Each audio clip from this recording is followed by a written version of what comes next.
Halo teman-teman semua, kembali lagi di channel Vaneko Studies. Ya, di video kali ini kita akan belajar bahasa Jepang. Khususnya kita akan belajar mengenal huruf-huruf yang digunakan dalam bahasa Jepang. Nah, jadi buat teman-teman yang baru belajar bahasa Jepang atau teman-teman yang pengen belajar bahasa Jepang tapi bingung mau mulai dari mana, nah ini alangkah baiknya kalau teman-teman juga bisa mengenal dan memahami terlebih dahulu huruf-huruf yang digunakan dalam bahasa Jepang. Namun sebelum kita lanjut, jangan lupa untuk like dan subscribe channel ini ya teman-teman, karena kedepannya nanti akan ada lebih banyak lagi video-video menarik dan bermanfaat di channel ini untuk teman-teman semua.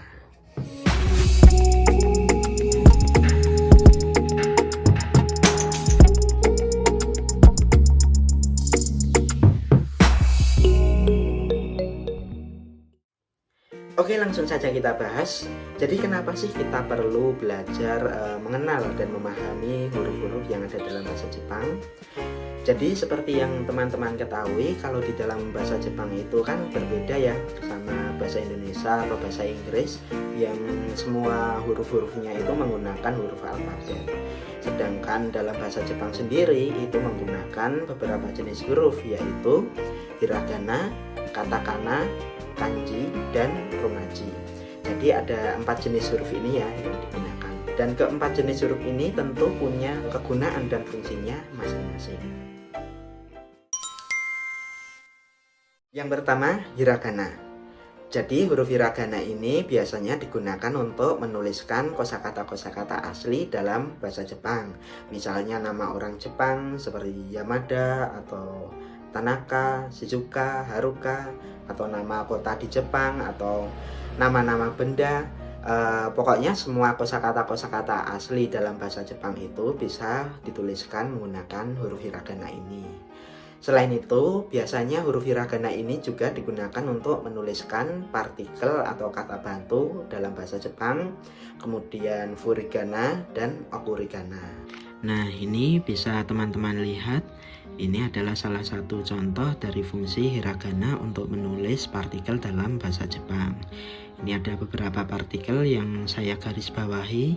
Ini ada partikel wa, no, ni, de, wa, ni yang semuanya ditulis menggunakan huruf hiragana. Jadi partikel itu adalah kata bantu atau kata hubung untuk menghubungkan kata satu dengan yang kata lainnya dan memiliki fungsinya sendiri. Contohnya di sini, Nihon wa Taihyo no nishi ni ichishiteiru shimakunide mawari wa zenbu umi ni kakomaritiru. Jadi Jepang adalah negara kepulauan yang terletak di sebelah barat Samudra Pasifik dan dikelilingi oleh laut. Dan ini salah satu contoh dari fungsi hiragana untuk menulis okurigana. Ini teman-teman bisa lihat seperti dalam kanji, kanjiru, naku, warau, oboeru, wasureru. Jadi semuanya menggunakan okurigana. Okurigana itu apa? Ini huruf hiragana ini yang menguntit kanji di belakangnya. Ada kata-kata yang bisa dituliskan hanya dengan huruf kanji saja, tetapi juga ada kata-kata yang harus diakhiri dengan hiragana. Nah, kurang lebih seperti ini contohnya. Ini huruf kanji, ini hiragana, ini kanji, ini hiragana, ini kanji, ini hiragana. Ini yang dinamakan okurigana.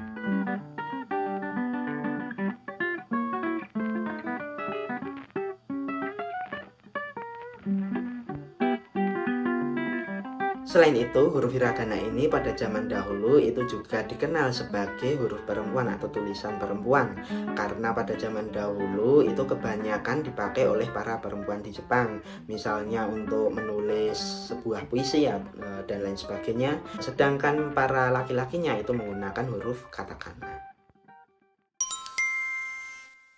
Yang kedua, katakana. Jadi katakana ini biasanya digunakan untuk menuliskan kosakata serapan atau kosakata asing, yaitu kosakata yang berasal dari luar Jepang kemudian diserap ke dalam bahasa Jepang. Biasanya kalau di bahasa Jepang itu disebutnya dengan gairaigo. Gai itu artinya luar, Rai itu artinya datang dan go artinya bahasa. Jadi bahasa yang datang dari luar. Misalnya nama orang, nama negara, nama benda, pokoknya kosakata yang berasal dari bahasa asing seperti bahasa Inggris, bahasa Indonesia bisa ditulis menggunakan kata kana. Yang ketiga, huruf kanji. Jadi huruf kanji ini seperti yang kita tahu berasal dari Cina, kemudian digunakan ke dalam bahasa Jepang. Untuk saat ini, huruf kanji yang biasa digunakan secara umum kurang lebih antara 1000 sampai 2000 huruf. Nah, huruf kanji ini memiliki fungsi untuk menyatakan makna dasar dari sebuah kata. Jadi, setiap huruf kanji itu menggambarkan makna dari setiap ujaran. Yang keempat, romaji.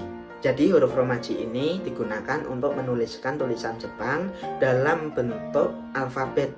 Nah, dalam tulisan Jepang itu juga sering ditulis ke dalam bentuk romaji ini atau dialih aksarakan. Itu tujuannya untuk memudahkan orang-orang yang tidak bisa membaca tulisan Jepang.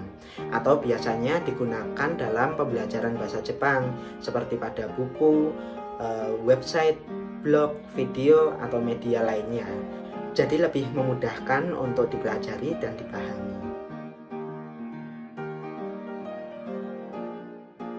Oke, sampai di sini dulu video kali ini. Semoga bermanfaat. Terima kasih sudah menonton dan kita berjumpa lagi di video selanjutnya.